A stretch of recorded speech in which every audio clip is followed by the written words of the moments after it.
চিংড়ি মাছের জল বড়া, তার জন্য প্রথমে মিক্সিতে চিংড়ি মাছ বেটে নিতে হবে।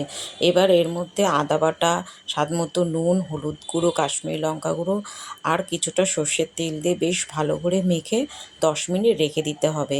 এবার মিক্সিতে গোটা জিরে, আদা, রসুন, কাঁচা লঙ্কা ভালো করে বেটে রাখতে হবে। এবার কড়াতে সাদা তেল দিয়ে তার মধ্যে গোটা গরম মশলা, তেজপাতা, গোটা জিরে ফোড়ন দিয়ে পেঁয়াজ কুচি দিয়ে ভেজে নিতে হবে। এবার এর মধ্যে ছোট ছোট টুকরো করা আলু দিয়ে আলুগুলোকেও ভালো করে ভেজে নিতে হবে।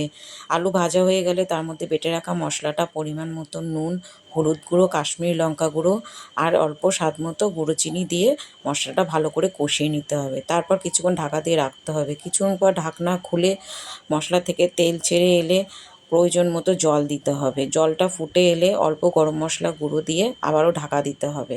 এবার ঢাকনা খুলে দেখতে হবে আলু সেদ্ধ হলো কি না। তারপর চিংড়ি মাছের বাটা থেকে অল্প অল্প করে চিংড়ি মাছ নিয়ে গোল গোল বড়ের মতো করে জলের মধ্যে ছেড়ে দিতে হবে।